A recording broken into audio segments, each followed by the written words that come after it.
안녕하세요. 낮 시간에 이어서 마흔특강 2014 서울법회의 첫 주 저녁법회를 시작하겠습니다. 여러 가지 형편을 좀 감안하다 보니까 낮 시간에는 제가 직접 강의하는, 설법하는 것을 위주로 법회를 운영하고요. 저녁 법회는 오늘은 첫 주니까 그렇지만 다음 주부터는 오늘 낮 시간 법회 내용이 동영상으로 올려지고 그 동영상을 보고 그러니까 낮 시간 근무 때문에 법회 오지 못하는 분들이 그 동영상과 관련해서 대화할 수 있는 이런 시간을 저녁 법회로 하자라고 기본적으로 개념을 잡았습니다. 그런데 꼭 그것만 하는 것보다는 법원님들께서 주인공이시니까 법원님들께서 필요로 하는 어떠한 내용이든 근본 경전 안에서 질문을 해주신다면 근본 경전 안에서 제가 답변하는 그런 시간으로 하겠다라는 것이 기본적으로 저녁 법회의 내용입니다. 오늘은 지난주 동영상이 없으니까 그 부분 좀 생략하고요. 여러분들께서 어떠한 평소에 갖고 계시는 필요한 이야기, 저를 통해서 좀 답을 받으면 좋겠다 하시는 부분이 있으면 먼저 제가 답변 드리도록 하고요. 진행되는 중간중간 약간 제가 적절하게 어떠한 말씀이든 하도록 하겠습니다. 네. 우리가 일체라고 하잖아요. 부처님 법에 일체. 네. 일체라는 것이 우리가 이제 안일이 설신이 그 색승량미 족법 이렇게 얘기를 하는데, 네. 특히 안일이 설신이 그 만호에 있어서 네. 그 생각, 그러면 대상, 그러면 생각이잖아요. 네. 법이라는 게 생각이잖아요. 근데 법이라는 것이 그 일체라고 할 적에 우리가 생각을 예를 들어서 우리가 이제 용불 그러듯이 없는 것도 이렇게 생각해낼 수 있잖아요. 네. 그러면 그것도 그 대상이라고 하는 겁니까? 그렇게 봐야 되겠죠. 그래요? 그러니까 실제하지 않는 것, 그러니까 물질적으로 실제하지 않는 것을 우리가 상상한다라면 그건 상상적으로 존재하는 대상이죠. 대상이다, 일체다. 네. 그럼 그것도 일체 속에 들어간다고 봐야 할까요? 그러겠죠. 이 부분이 예를 들자면 헷갈려요. 이게요. 예를 들어서 창조주 하나님 이런 어떤 그렇죠. 권능 가진 존재가 있다라고 말하면 그런 존재 없어 이렇게 말하면 그 존재 없다라고 하는 것은 그럼 없다라고 하는 것은 일체에 들어가지 않는 거네. 그런데 이게 다른 거예요. 권능 가진 존재로서의 창조주 하나님 브라흐마 이런 존재는 일단은 있죠. 어디에 있냐 하면 상상 속에. 다만 그러한 존재가 실질적으로 그런 권능을 가진 존재로 존재하느냐, 그래서 그 권능을 행사하느냐 이러면 이거는 상상 속에 그냥 어떤 좀 조심스럽죠. 그쪽 믿음이 있는 분한테는 조심스럽지만 어쨌거나 부처님 가르침에 의하면 그냥 꾸며낸 이야기잖아. 지어낸 이야기잖아. 이야기 속에 있는 어떤 존재로서 있는 거하고 이야기 속의 주인공이 마치 실제 하는 것처럼 해서 권능을 행사한다 하는 거하고는 구분돼야 되잖아요. 그렇죠. 그러니까 그런 존재가 단마로서, 법으로서 있죠. 그러나 그 이야기가 말하는 그러한 기능을, 권능을 실제로 행사하는 존재는 부처님이 보니까 세상이 그런 세상이 아니에요. 그래서 그런 세상은 없다라고 하는 거죠. 그러면 일체라고 볼 때 만호의 대상님 단마로는 존재하지만 그러나 그러한 실제적인 존재는 세상에 없다. 그렇게 구분하셔야 되겠죠. 그 일체에 대해서 스님 한 번만 더 짚어줘 보시죠. 일체에 대해서 부처님이 말씀하시는 일체라는 것에 대해서. 좀 근본적인 전제를 세우는데. 뭐 기왕이면 예. 우리 교재 한번 보실까요? 예. 우리 교재 140페이지 한번 보시죠. 사실은 이게 제가 원고 마감 시간에 쫓겨가지고 잘 마무리된 글은 아니에요. 그렇지만 일단 그 일체와 관련한 이야기를 조금 적어봤어요. 예. 5번에 나와요. 네. 일체. 아니지. 일체는 12처. 그리고 6내입처는 몸인 안이비설신과 마음인의 만호입니다. 만호가 몸과 함께 6외입처라는 대상들을 감각하는 것입니다. 이때 일체경 12번 상류타 23번경은 안과 색, 이와 성, 비와 향, 성과 미, 신과 촉, 의와 법의 6내입처와 6외입처를 일체, 즉 모든 것이라고 합니다. 감각의 주관과 객관의 총합으로서 일체를 말하는 것은 감각되는 것만이 존재하는 것입니다. 그죠? 이렇게 보는 거죠. 네. 이 말씀은 두 가지로 그 의미를 헤아려 보아야 할 것입니다. 1. 존재하는 것은 모두 감각되는 것이다. 그렇습니다. 존재하는 것은 모두 감각되는 것입니다. 감각 능력의 부족으로 아직 감각하지 못할 수는 있어도 감각 능력의 향상을 통해 존재하는 것은 모두 감각될 수 있습니다. 물질적인 존재는 과학의 도움을 받아 감각할 수 있습니다. 현매경의 발명으로 미세한 존재들을 감각해내듯이 물질적 존재는 과학, 기계의 도움으로 감각할 수 있습니다. 과학이 완성되어도 감각할 수 없는 것이 있다면 그것은 물질적으로는 존재하지 않는 것이기 때문입니다. 반면에 정신적인 것은 지혜, 빠냐의 도움으로 감각할 수 있습니다. 수행을 통해 점진적으로 향상되는 지혜는 실다운 지혜, 아빈야를 거쳐 완전한 지혜, 빠린야로서 완성되는데 존재의 실상, 무상고무아로 모든 것을 있는 그대로 보는 기능입니다. 만약 완전한 지혜를 갖추었는데도 감각되지 않는 것이 있다면 그것은 없는 것입니다. 그래서 부처님은 세상에 권능을 가진 존재로서의 창조주 하나님은 존재하지 않는다고 선언하는 것입니다. 요거 무아의 선언이다. 이렇게 맞죠? 아주 뭐 딱 요 부분에 대한 질문이셨습니다. 보지도 않았는데. 사실은 제가 지금 화장실 갔다 오면서 법부님들께서 무언가 필요하다 하시면 답변을 해드리고 아직 좀 낯설어 하셔가지고 말씀이 없으시면 지난번에 장법부님께서 어떤 한 가지 질문을 하시고는 어디에서도 이 질문에 대한 답을 받지 못했습니다 라고 말씀하셨던 예. 사실은 내입처가 뭡니까? 이 말씀이셨잖아요. 예. 그래서 그 부분을 좀 설명을 해드리는 것도 좋겠다 이 생각을 하고 왔는데 12처가 바로 그 얘기가 되네요. 근데 그것은 제가 그렇게 질문하면서도 이해를 했으면서도 네. 항상 근원적인 그 캐션 마크가 느껴져요. 네. 그러니까 완전한 이해가 안 갔다는 말이에요. 예, 그러겠죠. 예. 조금 더 시간이 필요하겠죠. 예. 그걸 설명해 주시면 좋죠. 예, 좀 더 상황을 보고요. 예. 자, 그 다음에 이어서 2번. 감각된 것만이 내 삶의 현재이다. 부처님은 전지자입니다. 그런데 전지의 의미는 다르게 알아야 합니다. 외도의 스승들이 주장하듯 동시에 모든 것에 대해 전지하거나 항상 활동하는 전지는 전지가 아닙니다.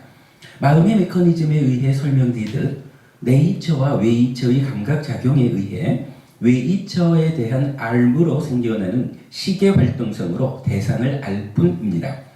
이러한 식은 지금 여기에 마주한 감각주관과 감각객관이라는 양 당사자 간에 발생하는 개별적인 것입니다. 그래서 부처님은 삶의 현실에서 실제하는 전지를 말합니다. 모든 것을 알고 모든 것을 볼 수 있지만 동시에 가능한 것은 아니고 한 번에 한 가지씩을 알고 본다. 부처님은 일체지자이자 전지자인데 동시에 존재하지 않으며 항상 활동하는 전지는 아니다. 그러나 전지자라고 말하는 모든 것을 안다는 전지의 실제적인 의미는 요거다.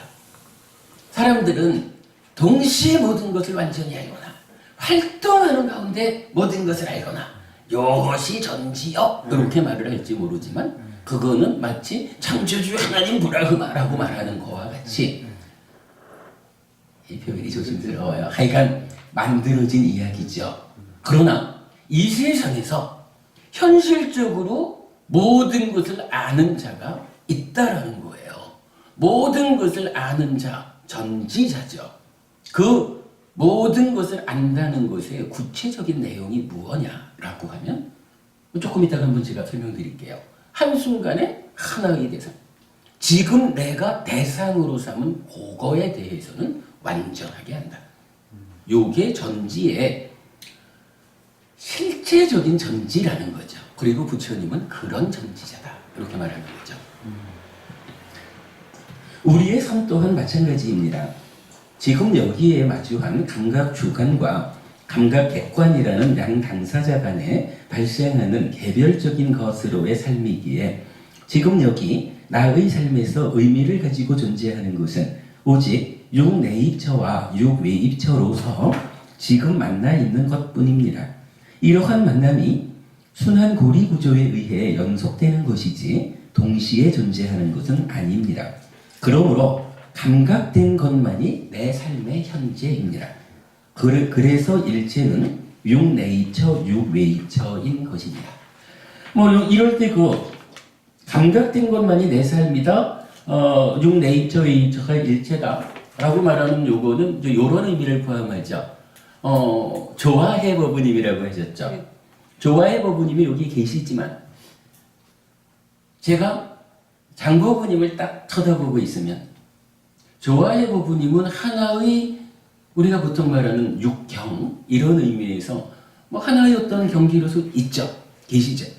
그러나 지금 나의 삶은 장보부님을 딱 보면서 장보부님이 계시네 라고 알고 장보부님을 보아서 아니까 보는 나와 보이는 법은인가 보아서 알아진 마음 요 세 가지가 삼사화합 척해가지고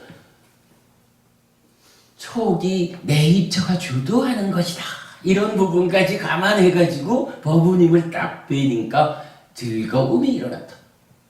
뭐 이러한 나의 삶은 오직 보는 나와 보이는 법부님 우리 당사자밖에 없죠. 요게 지금 이 순간 내 삶의 모든 것이죠. 그러면 이 순간 장법부님이란 대상은 있지만 조화해 법부님이란 대상은 나에게 대상이 되어 있지 않죠. 요런 의미. 그 부분까지를 이제 내입처, 외입처로 일체를 말하는 그 의미로 우리가 아는 거죠. 그러니까 이제 두 가지로 본 거예요. 첫 번째, 존재하는 모든 것은 감각된다라고 하는 것은 일단은 하여간 어떠한 것이든지 있으면 이게 눈으로 눈, 귀, 코, 혀, 몸이라는 물질적인 영역에서 어떤 형태로든 감각되거나 아니면 만호라고 하는 이 마음의 영역에서 어떤 형태로든 이게 감각이 되어야 된다는 거예요. 다만 감각 능력이 부족해. 이건 이제 우리가 이렇게 보잖아요. 빛이라는 게 말이죠. 우리가 빛을 전부 다 보지를 못하지요. 빛 중에 일부를 잘라서 가시광선이라거든요. 그죠? 이 가시광선이라고 하는 제한된 영역은 우리 눈이 감각을 한다고요. 그런데 그러면 보이지 않는다고 해서 이 영역은 빛이 없나요? 그렇지. 있거든요. 그러면 만약에 감각되지 않는 건 없는 거예요. 요 부분이 뭐 표현하기에 따라서는 이쪽은 없어 이렇게 말해줄 수가 있어요. 그렇지. 그런데 이게 맞기도 하고 틀리기도 해요. 한면으로는 엑스레이 뭐 이런 식으로 해가지고 가시광선 밖의 것을 밖의 영역의 빛을 사실은 우리가 보잖아요. 뭐 과학이라는 이 방법이 기계를 만들어 가지고 과학과 기계의 도움을 받아 가지고 우리가 이 밖의 영역을 보거든요. 보면 있는 거지 뭐. 그러면 이게 정말로 있는 것이라면 어떠한 방법이 동원되면 있으면 보여지는 거예요. 이런 측면에서는 가시광선 바퀴라 해도 이거는 있는 거예요. 그런데요, 만약에 뭐 한국에서야 뭐 과학이 좋아가지고 뭐 가시광선 밖을 많이 본다 하지만 만약에 저 뭐 알래스카의 오지라든가 뭐 이런 쪽에서 거의 과학적인 이 문명의 이익이 없이 사는 사람들에게 보이는 요 영역 밖에 뭐가 있어 라고 말하면 그게 사실 의미가 없어요. 우리 어릴 적에 부시맨이라는 영화가 그런 거잖아요. 비행기가 콜라병 하나를 떨어뜨리니까 세상에 하늘에서 떨어진 이 귀한 거 뭐 그런 이야기잖아요. 콜라병 하나 가지고 못 보던 게 왔으니까. 사실 그렇게 보면 한면으로는 있다라는 것은 어떤 도움에 의해서 보여져야 되는 거고, 그러나 우리 삶이라고 하는 입장에서는 내가 볼 수 있는 나의 능력, 기능, 이 기능 밖에 있는 거는 사실은 없는 거예요. 내 삶에 아무런 영향을 못 주는 거지. 뭐 이런 두 가지 측면에서 볼 수가 있죠. 그런가 하면 이 빛이라고 말한 거는 이제 어쨌든 지금 보면 색성향, 미척 이렇게 말하면 되겠죠. 물질적인 거. 물질적인 건 약간 동일한 기준이 적용돼서 소리라고 하는 것도 들리는 소리의 영역이 있지만 들리지 않는 영역도 또 뭐 초음파 뭐 많이 해가지고선 다 듣는 그 기계에 의해서 들을 수가 있잖아요. 뭐 마찬가지 다 그렇거든요. 그러면 제가 여기서 마지막에 쓴 표현이 그거예요. 지금 당장 감각되지 않는 어떤 물질적인 것은 근본적으로는 있기 때문에 감각되어야 되는 것이고, 한면으로는 그러나 감각되지 않아가지고 내 삶에 관계하지 않으면 없는 거나 같지 뭐. 알려지지 않으면 없는 거죠. 사실은 우리가 인간이 인지 능력을 갖고 있다라는 이 측면에서 보면 알려지지 않는 건 없는 것 같다 이렇게 보아도, 사실 또 방금 말했잖아요. 조화의 부부님은 안 계신 거예요. 제가 장부부님 보고 있으면 뭐 이런 측면 뭐 이제 그렇게 볼 수 있는데, 어쨌든 마지막 쓴 표현은 뭐냐 하면 언제 그런 일이 생길지 몰라도 과학이 100%를 왔다. 과학이 완성됐다. 이 완성된 상태에서 감각되지 않는 어떤 것이 있다. 그러면 이것은 있는 건가요? 없는 거예요. 이런 거는요, 물질 아니다 이렇게 말해야 되는 거지. 물질인데 과학이 100% 왔어도 감각되지 않는다? 그거는 과학이 100%는 아직 못 온 거죠. 그렇죠. 그죠? 그렇게 보아야 되겠죠. 이제 그런가 하면 우리가 살아가는데 존재라는 것이 꼭 이렇게 물질적인 것만 있나요? 그렇진 않잖아요. 안이비 설신의 색성향 미척 법.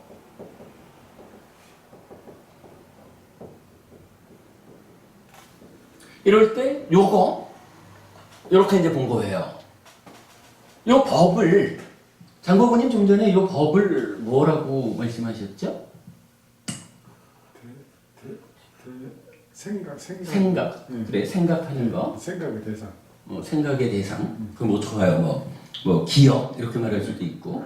하여간 요 법에 대해서는 잘 모르는 거예요. 이게 좀 어려운 것 같아. 근데 어쨌든 지금 부처님이 요 12가지가 일체다. 모든 것이다 그랬으니까 어떤 형태로든 물질적인 건 다 요 안에 있는 거고, 물질 아닌 건 다 여기 있는 거예요. 제가 이제 부모님께 여쭤본 건 뭐냐 하면, 여기에 잠깐 주목하지 않으면 어떤 일이 생기냐 하면, 법이라고 하는 거는 그냥 생각이라 한다든가 기억이라 한달까? 뭐 이렇게 볼 수가 있는데 사실은요 우리가 오온이라고 말하는 것 중에 느낌이라는 것도 있죠. 네. 느낌이라는 요거 분명히 오온이니까 수온에서 느낌이 쌓여 있는 덩어리가 있는 거예요. 네. 그죠? 느낌이 분명히 실제 하는 거거든. 근데 요거 물질적인 건 아니잖아요. 이게 분명히 색성향 미촉일에서 안입이설신으로 감각할 수 있는 건 아니거든. 그럼 이거 있기는 있는데 여기 포함되지 않으니까 뭐예요? 이것도 법이라. 그러면 마찬가지 상이라고 하는 인식작용에 개입해서 간섭해가지고 알매 왜곡을 일으키는 요놈. 요것도 법에 속하겠죠. 그렇죠. 행이라고 하는 것도 마찬가지죠. 마찬가지 식이라는 것도 그렇고. 뭐 이럴 때 이제 이 식이라고 하는 것은 이제 보통 말하는 뭐 기억 이런 영역으로 우리가 대입할 수 있겠죠. 그러면 그냥 법이라고 하는 것을 단순히 내가 기억 속으로 차차차차 들어가는 요렇게 기억이라고 쌓여 있는 그것만을 법이라고 보아서는 안 될 것이다.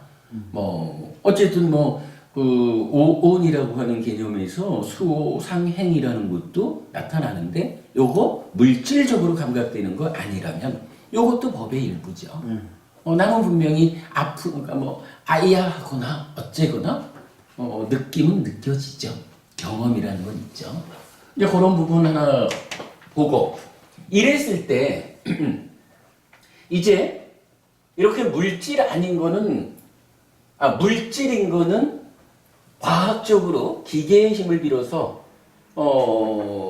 감각되는 것은 있고 감각되지 않는 것은 없다. 그게 올라가서 100% 과학이 성장했어도 감각되지 않는 것은 존재하지 않는 것이다. 이렇게 말하는 게 타당하겠죠. 그렇다 보면 이제 마찬가지 법이라고 하는 이거. 이 법은 왜 이렇게 봐야죠. 몸이 감각할 수 있는 건 아니거든요. 몸이 감각할 수 없는 이 물질 아닌 것으로의 다양함. 이거는 이제 무엇으로 감각할 것이냐. 이게 우리 허장 부부님 수행을 좀 오래 잘 하십니다만은 수행을 하신 분이 감각할 수 있는 거하고 수행하지 않은 사람이 감각할 수 있는 거하고 그 감각의 영역이 좀 다를 거예요. 수행을 통해 가지고 예를 들어서 산원초 수행을 잘 하다 보면 어떠한 감각이 딱 왔을 때 이 감각이 락일까? 골까? 불거불락일까? 아니면 이게 육체적인 락고 불거불락일까? 행위의 영역에서 생겨나는 불거불락일까? 뭐 이런 부분이 세밀하게 구분이 되어져요. 이런 부분을 수행하지 않은 사람이 잘 분별해가지고 정확히 보아내지 못하죠. 수행을 통해가지고 감각할 수 있는 능력이 올라가겠죠. 이게 이제 사념초 사마타 윗바사나 해가지고 사태 사마디 빠냐 해서 결국 빠냐가 보아내는 이런 영역이 생길 거거든요.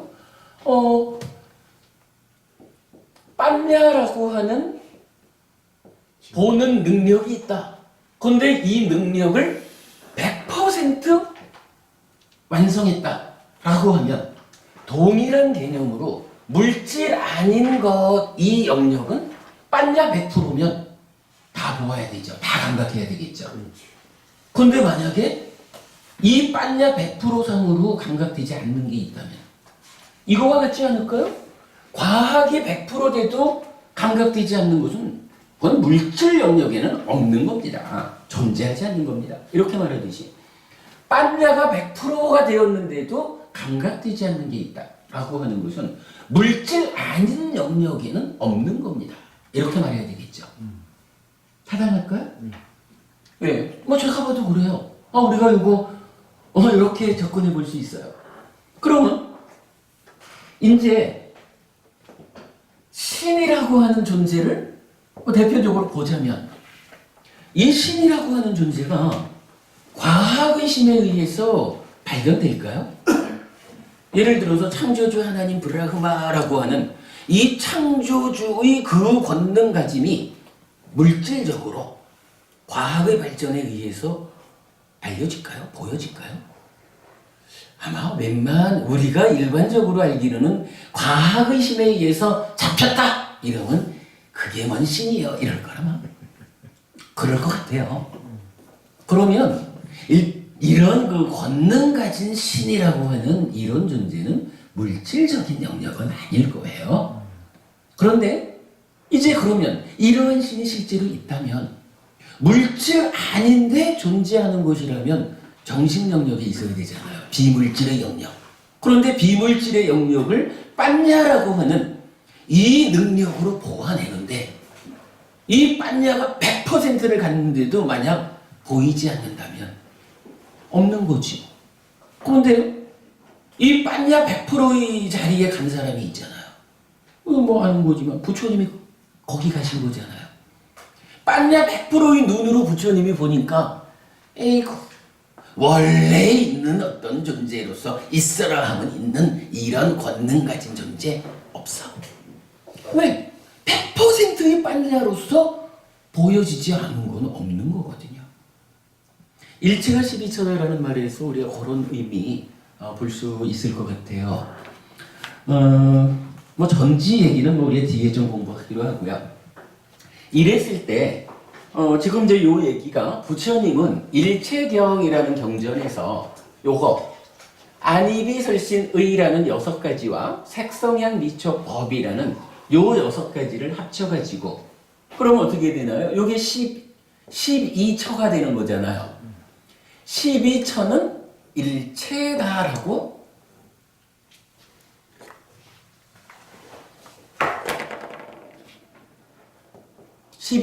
일체라고 말을 해주는 거거든요. 그러니까 뭐 우리는 뭐 이거 외에는 없다. 모든 것은 하여간 능력이 올라가면 물질이든 정신이든 능력이 올라가면 감각되는 것이다. 있다면 100% 가도 감각되지 않는다면 이건 없는 것이다. 라는 부분 우리가 분명히 알 수 있는 거죠. 그리고 또한 이 12처라고 하는 이것이 어떻게 이렇게 전시되어 있는 이런 게 아니라 지금 이 순간 나의 삶이다 라는 측면이기 때문에 아무리 조화의 법부님이 거기 계셔도 지금 나의 삶에는 장법부님밖에 없다. 이런 부분 우리가 분명히 알아야 되겠죠. 그런데 요 일체라는 말과 관련해서 이 사실은 좀 한 가지 오해될 만한 게 있어요. 일체라는 말이 조화의 법부님 일체라는 말이 요 자리 말고 또 어디에 나타납니까? 일체라는 말을 사실은 우리가 좀 친근하게 쓰는 자리가 하나 있는데 모든 것. 뭐 일체가 물론 모든 거죠. 일체 계고. 그렇죠.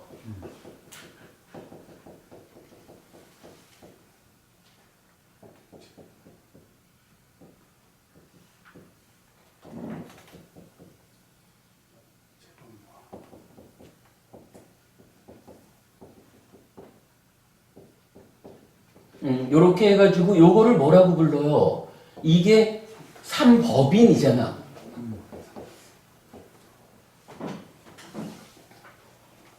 그래서 하여간 이게 불교인한 이 세 가지의 기준을 벗어나면 마치 이게 기준이요 하고 도장 꽝 찍어놨다고 해서 삼법인이잖아요. 이거 벗어나면 불교 아닌 거지요. 그러면 이제 여기에서 일체라는 말이 나타났거든요. 요 일체도 모든 것이고 여기 일체도 모든 것이거든요. 요 두 가지가 같은 건가요? 다른 건가요? 같은 거죠. 그랬으니까 그게 문제인 거라. 분명히 같은 거거든 이게. 그런데 같은 게 아니란 말이에요. 아니요. 이게 한 가지 좀 곤란한 일이 있는 거예요. 요거 우리 여러분 분명히 보고 갑시다.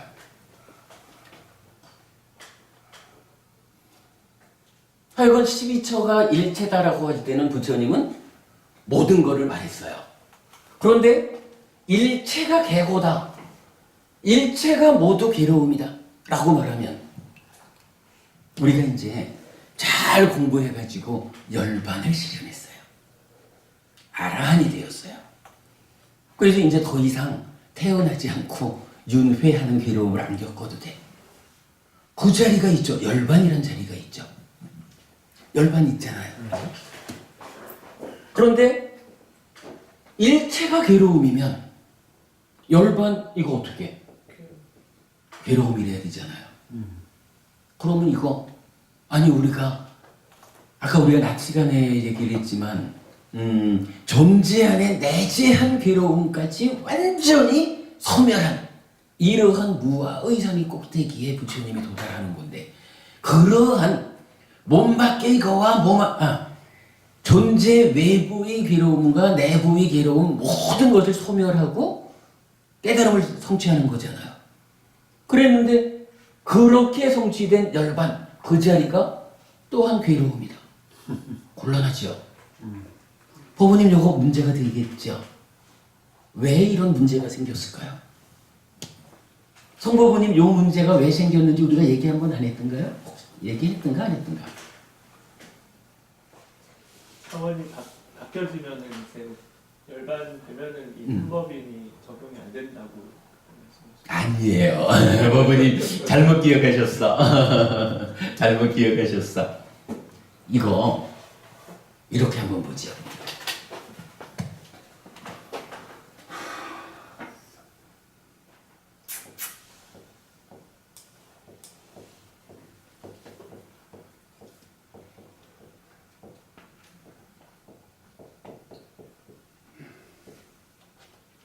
삿배상카라 아니짜라고 해서 삿배가 모든 상카라 행 그래서 제 행은 아니짜 무상하다 이렇게 나타나요.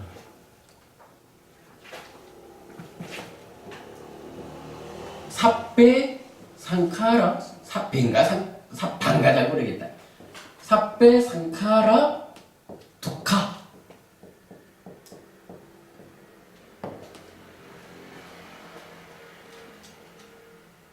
제 행 고 두카 이렇게 나타나거든요. 그런가 하면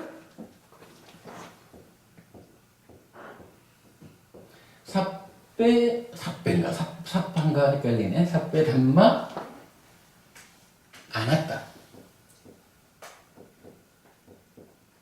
이렇게 나타나요. 제법 무아 이렇게 나타나거든요. 원어를 보면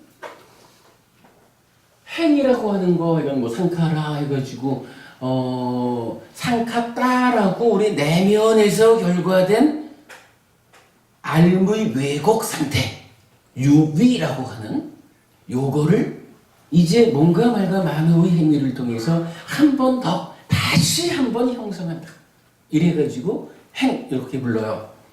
요거 뭐 기왕에 우리 멋진 그림 하나 볼까요?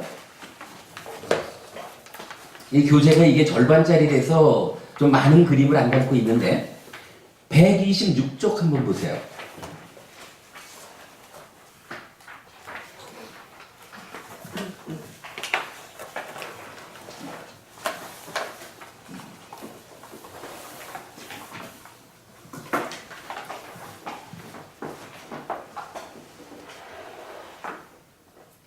자, 126쪽 보면 인식과정 중 상과 지의 상세에서 상카따 유위와 아상카따 요거 여러분 중요한 거죠. 무위의 이해가 나타나거든요.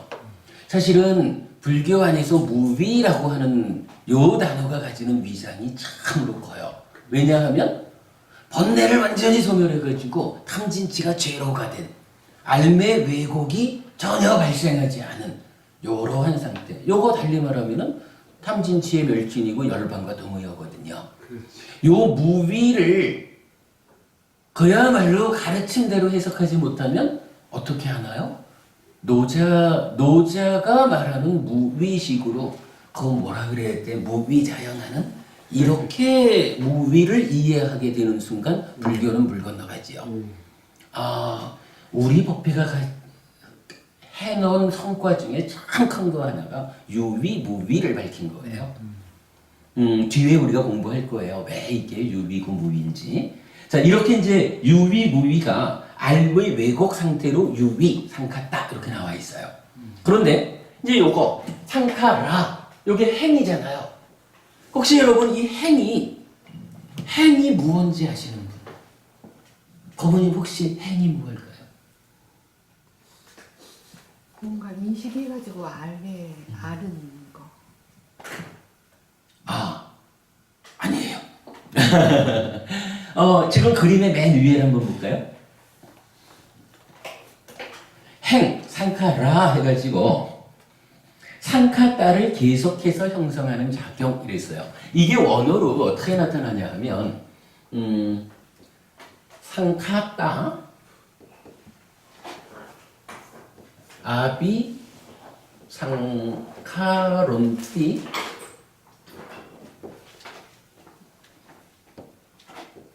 띠, 포, 상카라 이렇게 나타나요. 이게 무슨 말이냐 하면 상카따라는 것을 아비 상카론티 계속해서 형성한다. 요거 두 개를 연결하기 위해서 M이 하나 들어가 있어요. 그래서 상카따 마비 상카론티 띠 상카따라는 것을 계속해서 형성하기 때문에 상카라 행이라고 부른다. 요게 오온에 나오는 행의 정의예요. 그런데 말이죠. 세계적으로 불교학자들이 제가 듣기로는 그래요. 불교학자들이 불교 용어 중에 가장 어려운 용어가 있다면 단어가 있다면 행이다, 상카라다 이렇게 말하거든요. 사실 어려워요. 그런데 따지고 보면 이게 어려울 게 없어요. 자, 우리 그림으로 보면, 우리가 이제 마음의 메커니즘 앞으로 공부해서, 내면의 이야기가 좀 쫙 설명이 되면, 내면으로 내적인 불완전이라는 번뇌가 개입해서 내면의 결과가 불완전하게, 즉, 알미 왜곡되어 생겨나는 것을 상카따, 무위라고 하는구나. 요걸 알게 되면, 이렇게 불완전한 내면의 결과인 상카따가 다시 찌따와 관계되어 가지고 뭔가 말과 만호의 행위를 통해서 한 번 더 가공되는 거구나. 한 번 더 형성 과정을 거치는 거구나. 이렇게 보면 사실은 어려울 일이 별로 없어요. 그런데 말이죠. 이 해석을 놓고 상카따가 무언지를 모른다면 요거 어떻게 될까요?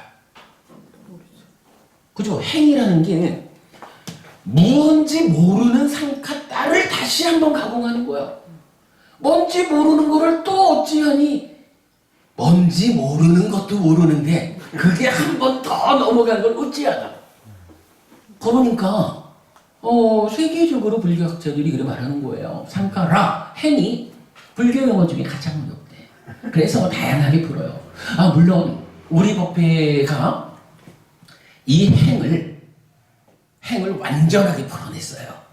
이 행이 오온의 행만 있는 게 아니에요. 12연기에서 말하는 행도 있고 또 오도성, 부처님 오도성에 나타나는 어떤 그 행이라고 하는 것의 의미가 또 우리 마음의 메커니즘에 의해서 풀어지는 게 있어요. 그것도 이거 가래를 만드는 거야. 가래를 형성하는 작용으로의 행도 있고 그런가 하면 또 다른 행이 그 앞에 하나 더 있어요. 행을 네 가지로 풀어내니까 이제 누가 뭐라 해도 행은 완전하게 풀렸다. 우리가 이제 그렇게 말을 하거든요. 어쨌든 이제 그런 측면에서 볼 때 우리가 요 상카따가 무언지를 딱 풀어내는 그 순간 상카라 행은 저절로 풀린 거예요 이제. 그죠? 사람들은 뭔지 모르는 거를 다시 한번 가공해서 상카라 이러니까 모르겠다 이러지만 아는 거를 다시 한번 뭔가 말과 만호의 행위를 통해서 이 표현하자면 그런 거예요. 상카따가 내면의 불완전한 조건에 의해서 생겨나는 내면의 불완전한 결과, 알매 왜곡이야. 이게 대상에 대한 탐진치의 형태로 나타나. 이렇게 알면 이렇게 생겨난 탐진치라는 오염 상태를 표면에서 뭔가 말과 만호의 행위를 통해서 그 왜곡의 상태를 더 심화시키는 거구나. 내면에서는 요만큼 왜곡시켜 놓고는 그거에 대해서 거기에 작용하는 탐진치, 탐의 어떤 거기에 붙잡혀가지고 표면적으로 뭔가 말과 만호의 행위를 통해서는 더 키우는 거지. 그 왜곡을. 요거 상카라예요. 행위예요. 명확히 설명되거든. 근데 이제 어쨌든 요렇게 상카따를 아비상카로띠 한다 해가지고 행위라는 게 이제 설명되고, 근데 이제 팔리오에서는 이러한 행위 한번 다시 계속해서 형성하는 작용 이렇게도 쓰이지만 동일한 말이 그러한 작용의 결과 이렇게도 쓰이는 거예요. 그러니까 여기서 행위라는 것은 작용 얘기가 아니라 그러한 형성작용을 통해서 형성작용의 결과.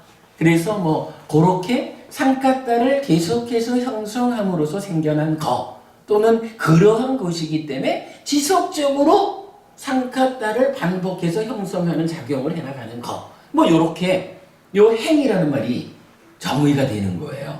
그러니까 설명이 되는 거야. 그럼 이제 요걸 놓고 이렇게 재행 모든 그러한 행 상카라는 계속해서 형성해가는 그런 거는 무상해. 조건 따라 바뀌어. 조건이 달라지면 따라서 달라지는 거야. 요렇게 설명해 주는 게 재행 무상이거든요.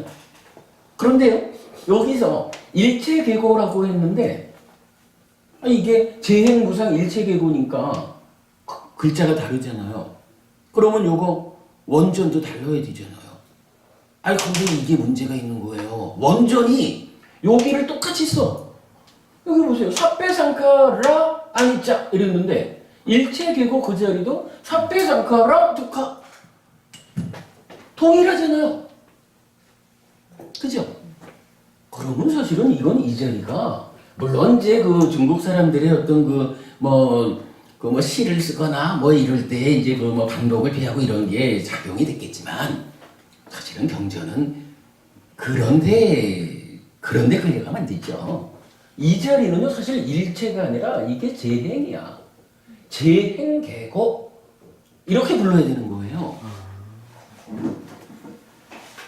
그래서 우리 법회에서는 이거 재행계고라고 써요. 근데 이거를 일체계고라고 하니까 어떤 문제가 있어요. 요 일체는 12처라고 하는 요 일체하고 한문으로는 같잖아. 그죠? 한문으로는 같고 원어로는 다르고. 요런 현상을 뭐라 그래요? 번역 과정에서 생겨나는 심각한 오류지. 그죠? 요거를 우리가 원어로 비교하지 않으면 모르는 거예요. 그리고 나면 이제 세 번째는 제법무하거든. 제법이 무하다라고 하는 여기에서는 삽배 단마예요. 상카라를 쓰지 않고 단마를 써. 이거는 뭔가 달라. 뭔가 다르죠? 상카라라는 거하고 단마라는 거가 어떻게 다를까? 그것만 알면 요거 해석이 되는 거죠. 우리가 약간 지금 본 주제가 아니니까 이 단마라는 것은요 그냥 존재예요. 존재. 그럼 이 존재라는 것은 무엇입니까? 라고 하면 이러한 행에다가 부처님이 우리가 이제 나스업의 나는 무엇인가까지를 하고 사실의 문제를 다음 주에 하자 그랬잖아요. 다음 주 사실의 문제를 하면서 상라가정 상라가정 무상고무아 상랑무아 여기까지 좀 상세하게 설명을 할 거거든요. 근데 어쨌든 그렇게 다음 주에 더 보기로 하고 일단 존재라는 것은 요런 행에다가 한 가지가 더해져요. 열반.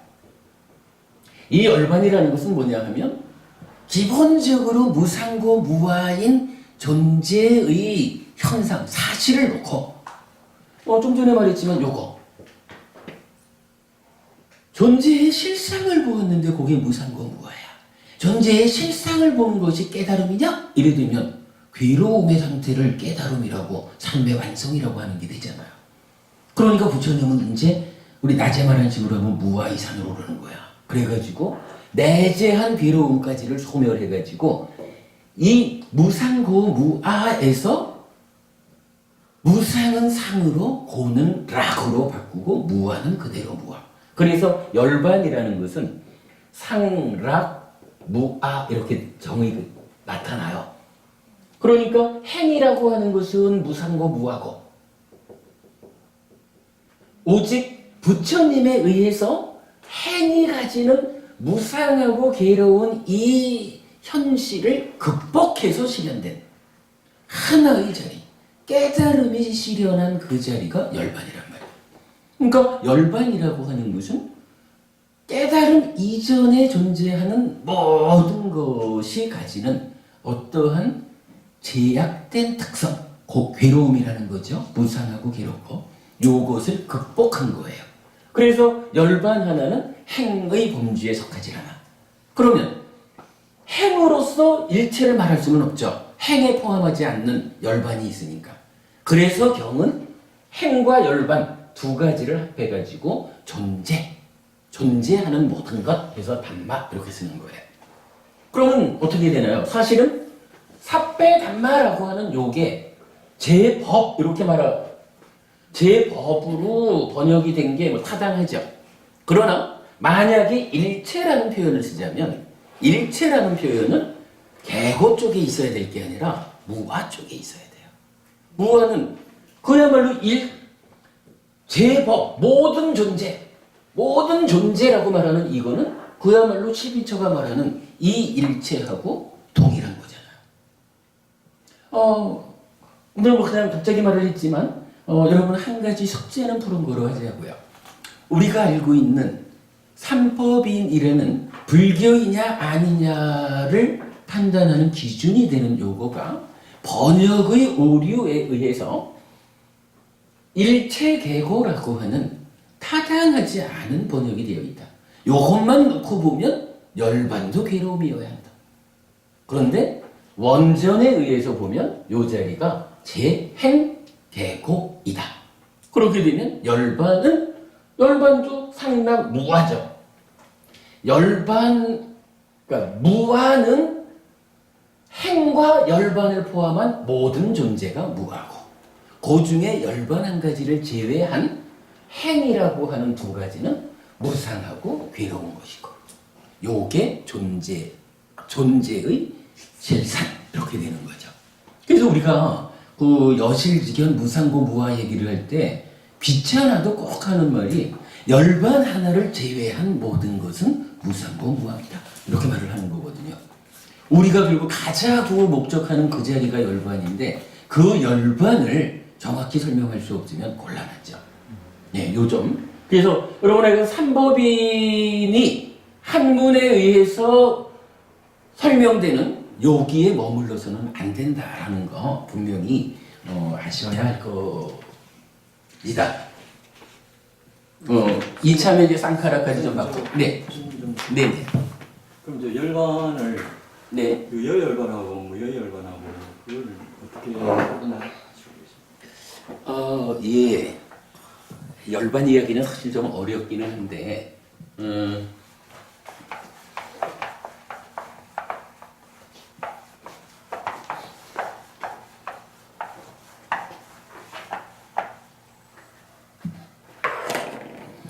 제가 빨리어로는 정확히 못 쓰겠고요. 무여열반, 유여열반 이리죠. 따지자면 무언가 아직 남아있는 게 있는 열반. 이건 있을 여자니까. 이거는 아예 하나도 남아있는 게 없는 열반. 이런 의미거든요. 열반을 여러 가지로 불러요. 여기에 뭐 반열반이라는 표현도 있고, 뭐 일시적 열반도 있고, 이런 여러 가지 우리 그 카페 정리를 좀 해본 게 있는데, 요걸 놓고 보통은 이렇게 이해를 하는 것 같아요. 공에 대한 작은 경인가 하는, 그러니까 마치마니카야 경전에서 보면 이러이러하게 내가 하나씩 비워나가요. 그래가지고 최종적으로 탐진치를 다 내 안에서 비워내요. 탐진치가 다 소멸했다라고 하면 그 자리가 뭐예요? 해탈한 거잖아. 해탈해서 열반을 지려는 거거든요. 그래서 요 얘기 조금 하자면 사람들은 이런 말을 하죠. 공이라고 하는 말. 네, 바보님께도 좀 여쭤볼게요. 이 공이라고 하는 말이 근본경전에 있을까요? 공이라는 말을 쓸까? 그러니까 부처님 당시에 요거 사실은 많은 사람들이 어떻게 말하냐 하면 공이라는 요 말은 주로 용수스님 중심으로 이렇게 반야부 경전들에 의해서 만들어진 새로이 생겨난 개념 그렇게 말하는 사람들이 꽤 있어요. 그런데요 사실은 무식한 거예요. 근본 경전에 니까야는 공부하지 않고 니까야 얘기를 하는 거예요. 사실은 부처님이요. 제가 방금도 사실 언급했지만 마지막 니까야 121번, 122번은요. 요게 공에 대한 큰 경인가? 작은 경인가? 요 거꾸로인가 그래요. 공이라는 것을 아예 경전의 주제로 삼아가지고 직접 설하는 마지막 니까야는 152개밖에 안 돼요. 그 중에 공을 직접 이름으로 삼은 경전이 2개나 있어요. 그리고 공이라는 말이 또 공은 사실은 순야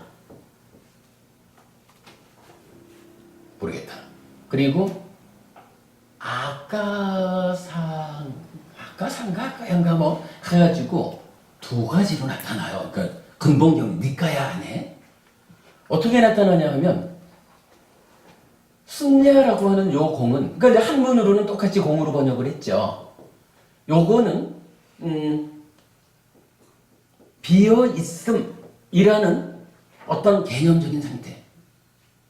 그리고 그러니까 요거 어디에 나타나냐 하면 여러분 저기 욕계 색계 무색계라고 하는 우리 세상이 색계 이후에 무색계로 가잖아요.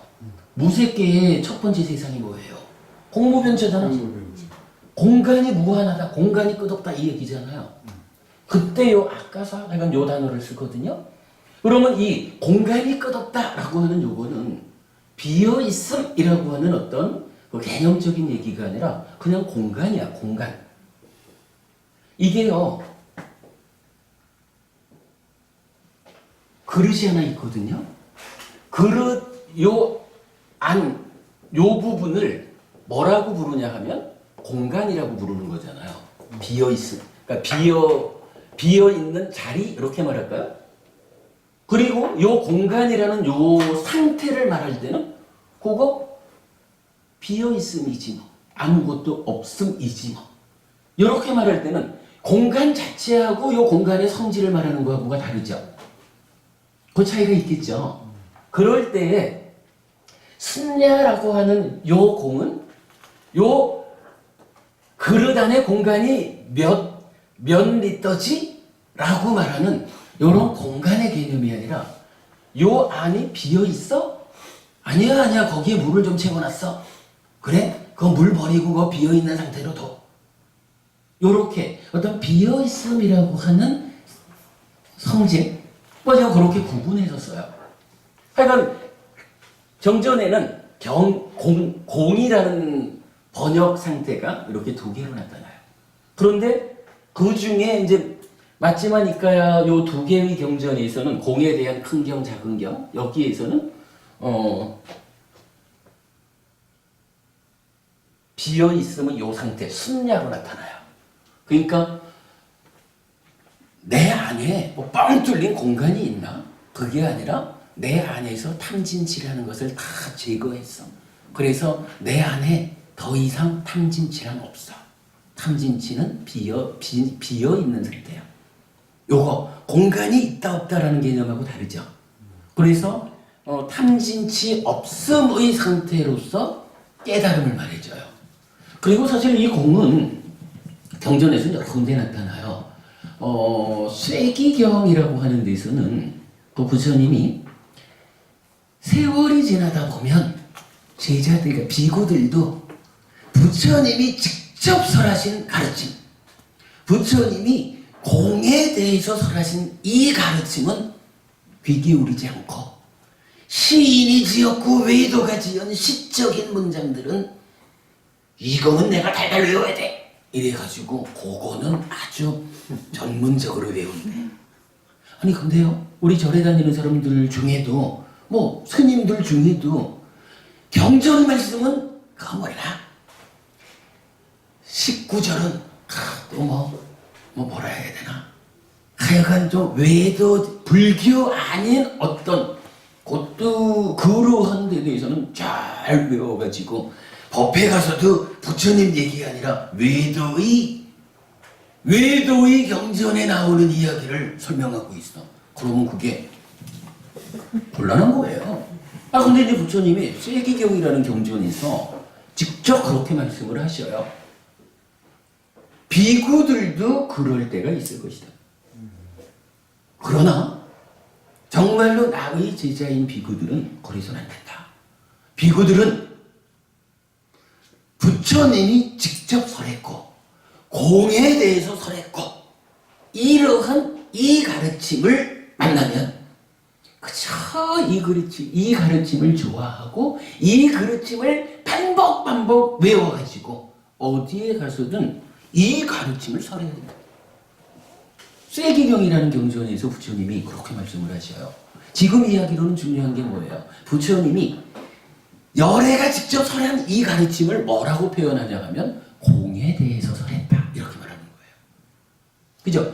열애가 직접 설했고 공을 설한 이 가르침들을 비구들이 그건 덮어두고 시인이 설했고 외도가 설한 이런 가르침만 쫓아가는 때가 있을 것이다.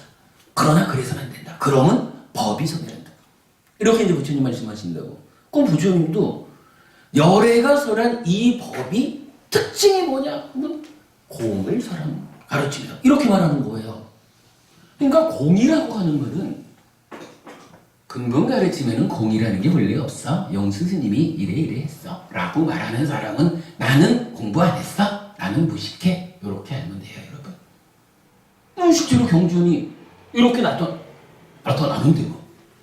공이라고 하는 개념이 여러분 부처님에 의해서 강조가 되는 그런 개념이다라는 거 분명히 알고 가자고요. 아무튼 이제 이런 상태에서 121번인지 122번인지 공에 대한 작은 경이 이런 예를 들면 이럴 거예요. 여러분 우리 가운데는 부처님 공부를 하기 싫어하는 사람은 여기 없죠. 부처님 공부를 하기 싫어하는 사람은 여기에 비어 있어요. 그런가 하면 부처님 공부를 하고 싶은 사람은 여기에 있어요. 그런데 요거를 조금씩 상황을 바꿔나가다 보면 이제 나의 삶에서 한 가지씩 비워나가기 시작을 하는 거예요. 그러다가 최종적으로 가면 이제 나에게서 탐진치를 다 비워냈어. 이러니까 어떻게 돼요? 이제 더 이상 나에게 탐진치는 없어. 탐진치가 공한 상태가 되었어. 이렇게까지 가겠죠, 정진적으로. 그러면 탐진치가 공해진 그 상태. 우리가 다 아는 거지만 탐진치의 멸진 이렇게 말하는 요게 구체적으로 뭐예요? 좀 전에 보았지만 무위도 탐진치의 멸진이고 열반도 탐진치의 멸진이고 뭐 동의어들이 많죠.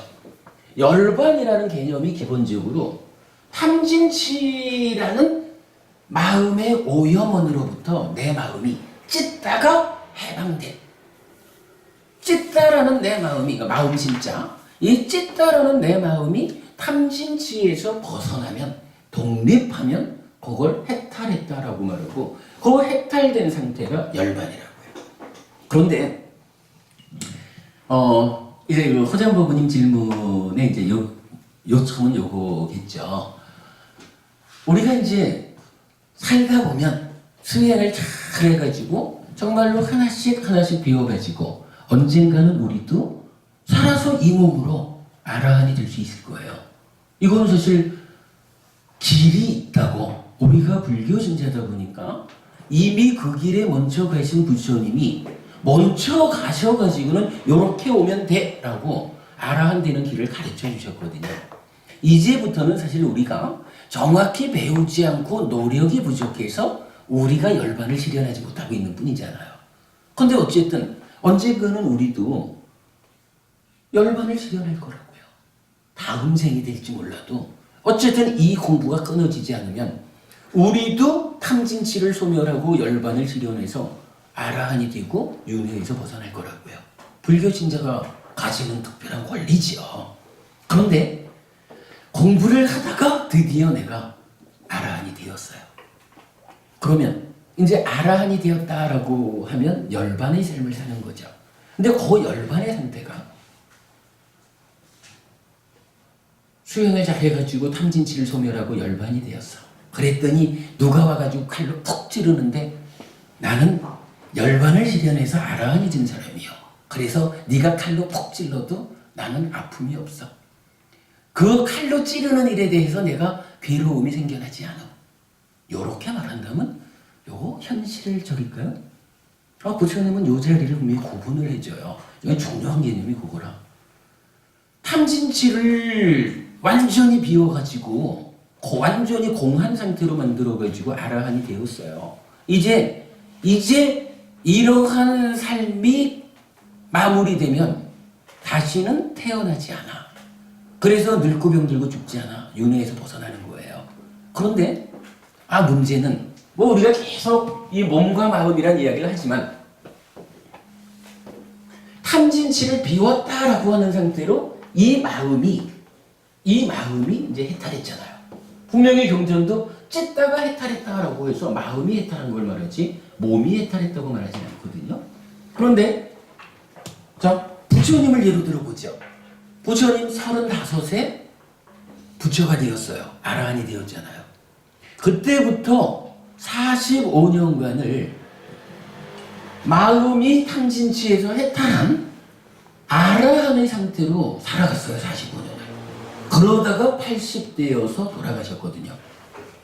그러면 그 45년의 삶을 살아가는 동안에 부처님은 분명히 열반을 실현했다고요. 열반의 삶을 살았어요. 그러면 그 열반의 삶 동안에 부처님은 아무런 괴로움이 없었을까? 그런데 그렇지 않다는 거라. 이 121번인지 2번인지 하여간 공에 대한 작은 경에서는 이 부분을 명확하게 말해줘요. 탐진치까지를 완전히 비워냈어. 그래서 이제 아라한이 되었어. 그래서 이제 남은 괴로움이라고는, 요거 여러분 중요한 표현이죠. 이제 남은 괴로움이라고는 안이비설신이라고 하는 이 몸으로 색성향 미촉을 만나면서 살아가는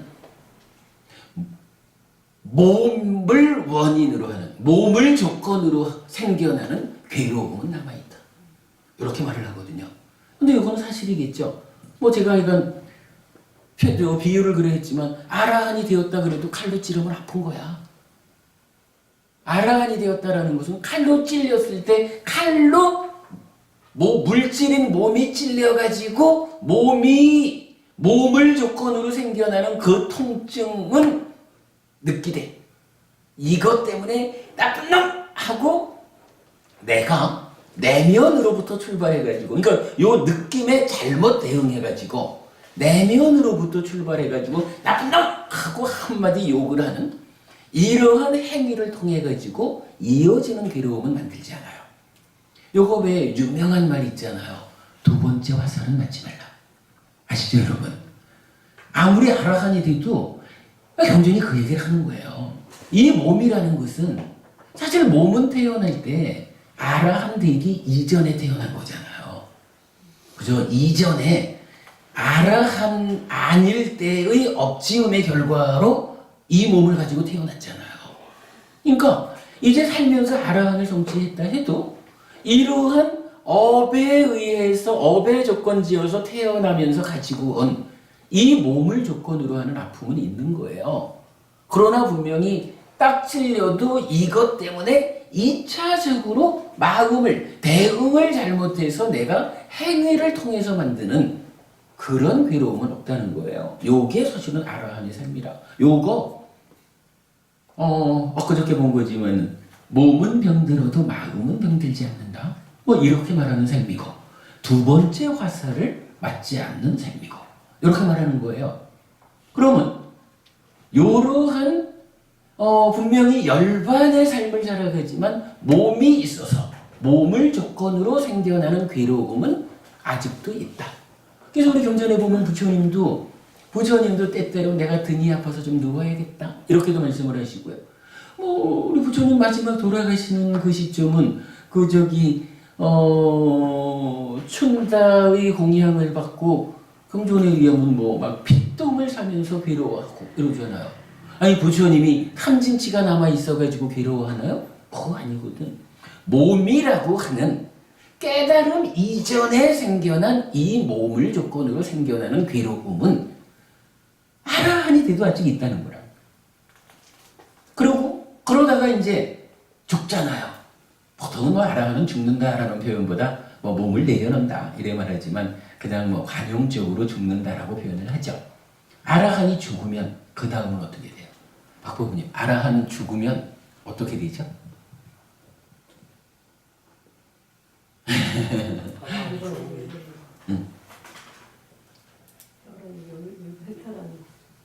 그러니까 이제 그 상태를 우리가 어떻게 말해야 돼요? 그러니까 이제 제가 지금 여쭤본 게 이게 질문이 애매해. 그러면 부처님 돌아가신 다음에 존재합니까? 존재하지 않습니까? 이런 질문으로 들렸을 거예요. 근데 이제 사실 저는 그 말씀은 아니고 쉽게 부처님 이제 아라한은 죽었다. 몸을 내려놓았다. 이러면 우리하고 아라한의 차이가 뭐예요? 우리는 태어나요. 그렇죠. 몸이 죽으면 마음이 몸 따라 죽지 못하고 소멸하지 못하고 또 태어나야 되잖아. 윤회하잖아요. 아라한의 삶은 몸이 죽었다라고 할 때 이제 이 마음은 다시 태어날 수 있는 동력이 없어. 다시 태어나지 않아. 완전히. 예. 그러니까 이제 다시 태어나지 않아 이 얘기가 뭐예요? 태어나기 때문에 늙고 병들고 죽어야 하는. 그리고 죽으면 또다시 태어나서 늙고 병들고 죽음을 반복하는 이러한 윤회하는 삶을 이제 아라한은 반복하지 않아. 이 얘기잖아요. 태어나지 않는다 그래가지고 무로 돌아가지 않아. 그러니 나는 그래도 뭔가로 있을래. 요렇게 보는. 요거는 이제 조금 전에 질문이 그렇지만 부처님 돌아가신 다음에 아라한이 죽은 뒤가 있습니까? 없습니까? 이렇게 묻는 건데 사실은 요건 무기사항이잖아.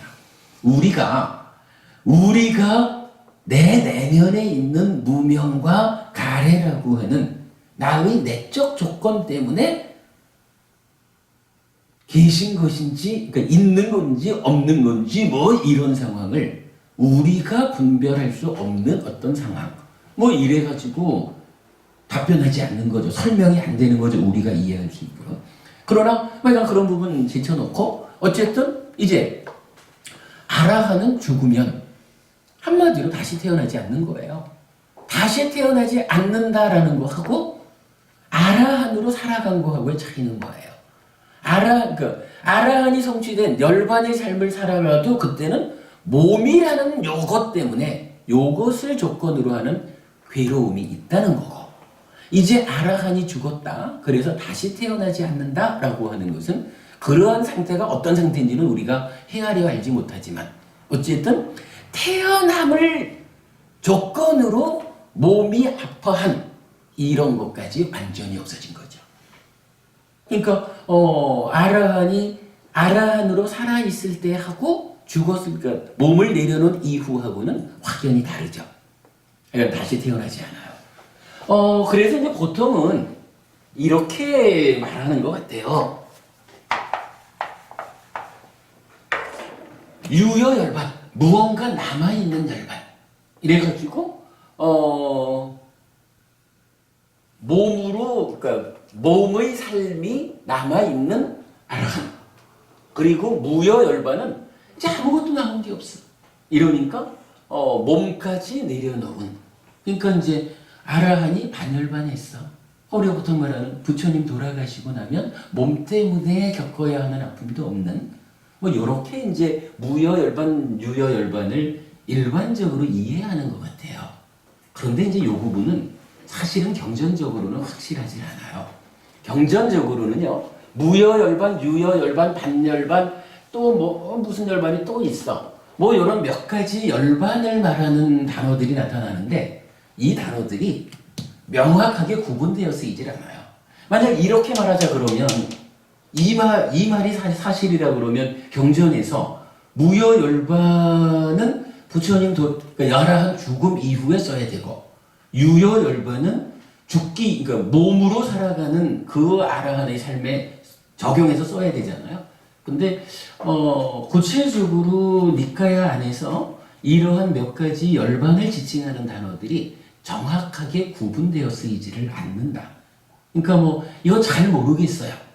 잘 모르는데 열반은 경전은 정확한 구분에 의해서 이 단어들을 사용하지 않더라. 제가 아는 거는 그 정도예요. 법부님도 혹시 이렇게 알고 계시지 않으셨을까요? 저는 저 유여열반을 해탈이라고 보고요. 예. 무여열반을 열반이라고 진짜 열반이라고 저는 잘 모르겠어요. 근데 일단은 이제 해탈이라는 것은 아이가 벗어나는 어떤 행위의 측면을 좀 갖고 있다면 해탈했다라는 해탈된 결과로서의 그 상태가 열반이거든요. 그러니까 그거를 제가 잘 모르겠네요. 법부님 말씀에 대해서 옳다 그르다라고 답변 드릴 수 있는 제 공부가 안 되고 다만 하여간 저는 드릴 수 있는 말씀이 경전에서는 몇 가지의 열반에 대한 이야기가 나오지만 단어들이 나오지만 엄밀하게 구분해서 쓰지 않더라. 요거 우리 카페에 열반으로 검색을 해보시면 재작년인가 불교학연구회일 거예요. 학술 대회를 하는데 열반을 주제로 학술 대회가 있었어요. 그래서 제가 그 자리에 또 이참 표현이 그래 참견하러 가느라고 열반이란 해가지고 이렇게 좀 정리를 해본 게 있거든요. 제가 이런 공부한 바로는 열반이 정확하게 구분되지 않고 여러 단어로 쓰이더라고요. 그건 나중에 한번 다시 보시면. 그럼 우리는 열반을 해탈로 보고 그 해탈을 탐진지의 멸진으로 보고 이렇게 보가지고 수행만 해나가면 될 것 같은데. 그렇죠. 예. 예. 그래요. 우리 오늘 특별한 주제 없이 이렇게 얘기하죠. 질문이 있는데요. 네. 이어서 질문해도 되나요? 요 주제하고는 좀 다른 질문인가요? 스님 말씀하신 무기라는 거에 대해서 무기. 네. 그 무기가 이제 그 질문에 대해서 대답 안 하시는 네네. 그걸 무기라고 제가 알고 있는데요. 맞습니다. 근데 그 무기에 대해서 질문을 드리는 게 네. 왜 문제가 될까요? 그게 문제가 된다는 게 아니고요. 네.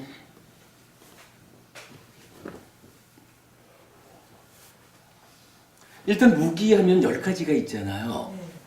그래서 세상이라는 것이 공간적으로 끝이 있습니까? 이제 강조는 이제 인도식 표현이니까 끝이 있다는 요것만이 진리고 요것만이 사실이고 나머지는 다 거짓입니까? 이런 식의 반복된 표현을 가지고 세상이 공간적으로 끝이 있습니까? 공간적으로 끝이 없습니까? 세상이 시간적으로 끝이 있습니까? 끝이 없습니까? 몸이라는 거하고 생명이라고 하는 것은 하나입니까? 둘입니까? 그러니까 몸 죽으면 생명도 끝나고 마는 겁니까? 몸 죽으면 또 다른 생명이 이어집니까? 윤회 하나요? 이런 식의 의미예요. 그리고 7번째부터가 부처님은 그러니까 열애는 죽은 뒤에 열애의 죽음.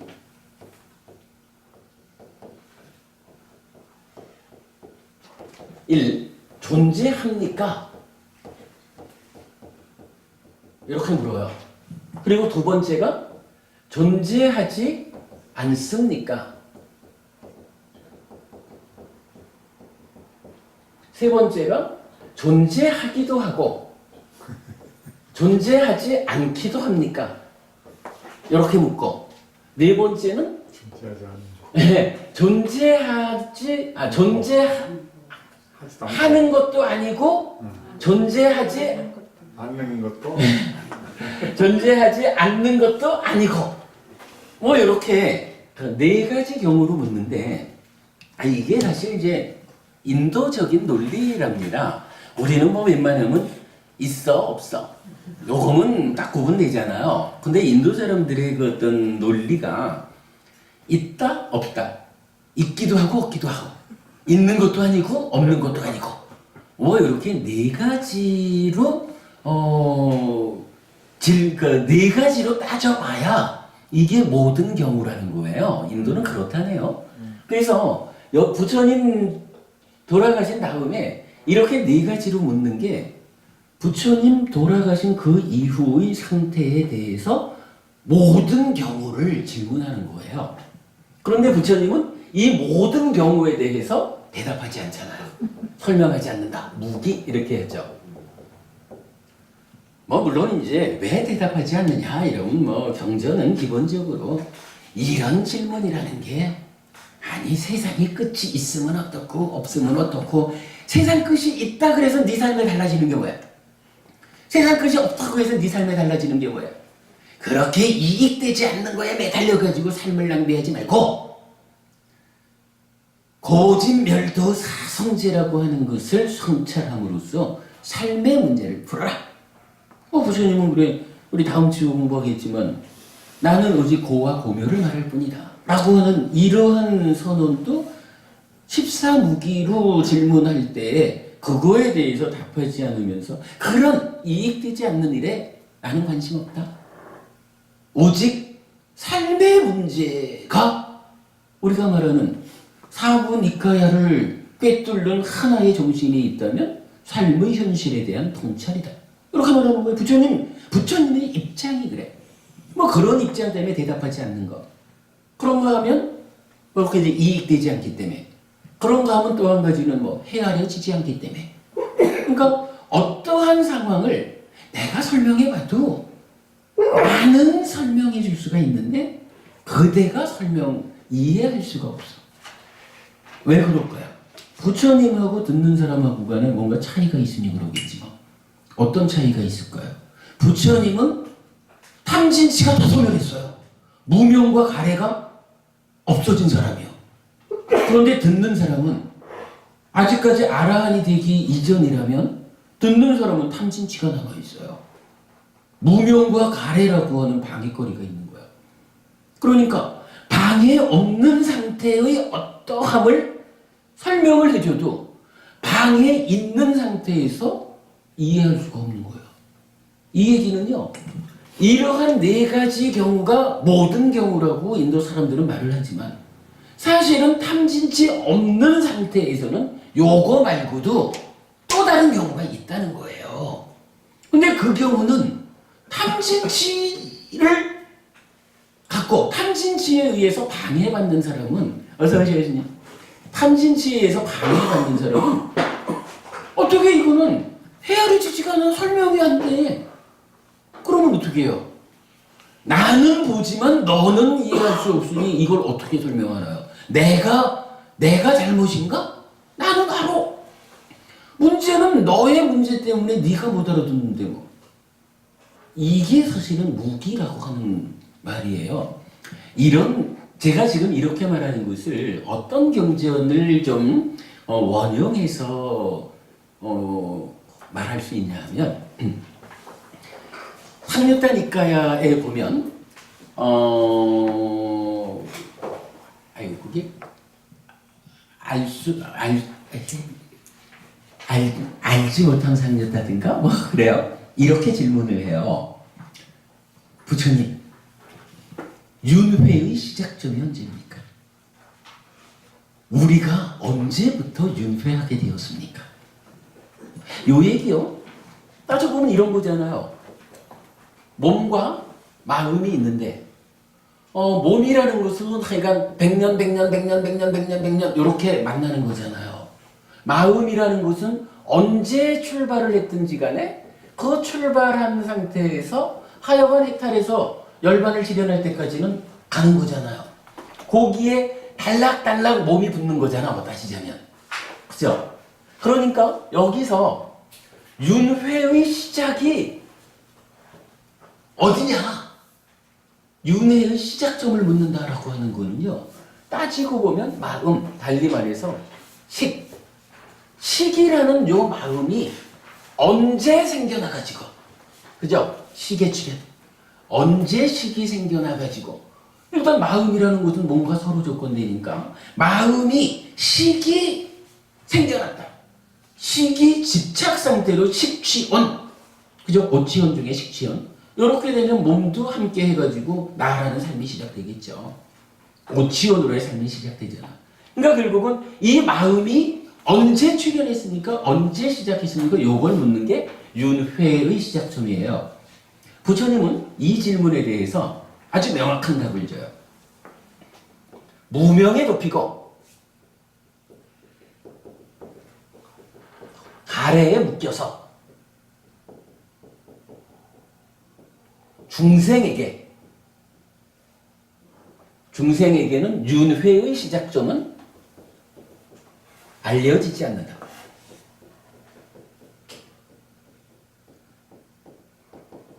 이게 그냥 그게 알지 못한 상류단가 이런 요 얘기를 하나의 상류단 20몇 개 경전 외부 메모리가 저게 제가 기억하기로는 4시간 얼마인가? 그래서 꽉 찼나? 이제 내부 메모리로 바꿨습니다. 사띠라고 하는 요거는 그 마음이라고 하는 그 마음을 혼자 내버려 두면 우리가 낮에 한번 그런 이야기 했었죠. 우리가 누구냐 하면 욕계 중생이란 말이에요. 그러다 보니까 내 마음이라고 하는 것도 욕계 중생 수준의 마음이에요. 그렇게 형성되어 있는 거예요. 욕계라고 하는 세상이 어떤 세상이냐 하면 몸 밖에 있는 것까지도 내커하려고 하는 요런 욕탐을 동력으로 살아가는 세상이거든요. 그러니까 만약에 만호라고 하는 요 마음 보고 만호야 네가 몸을 데리고 한번 살아봐.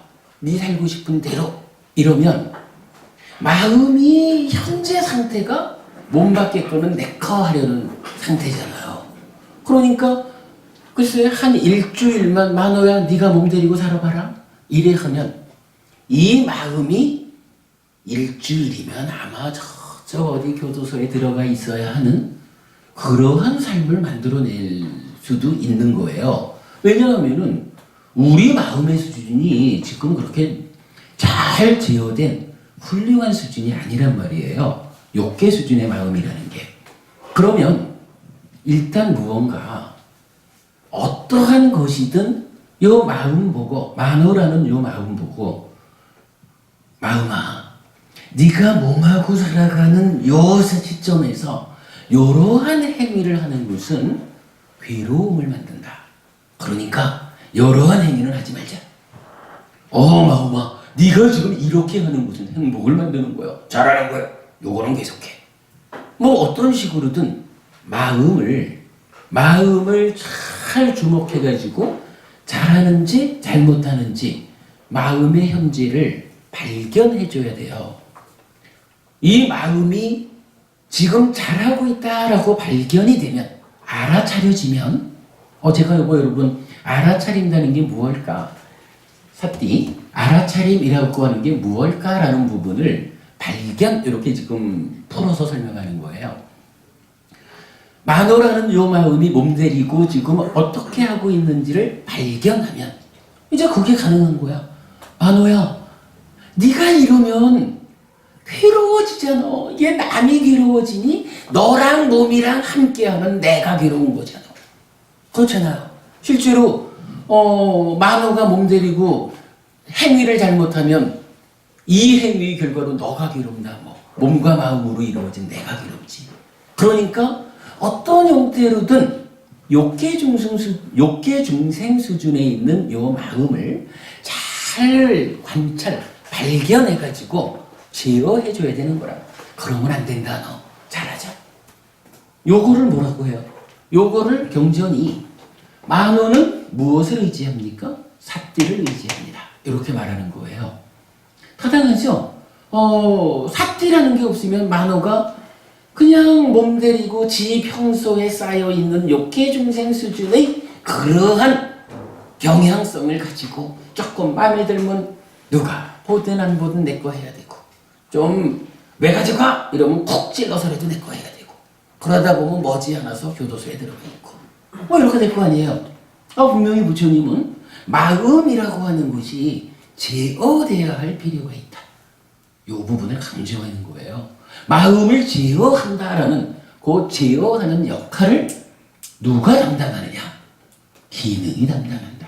그리고 마음 중에 만호라는 마음을 제어하는 기능이 삿띠다. 이렇게 말하는 거예요.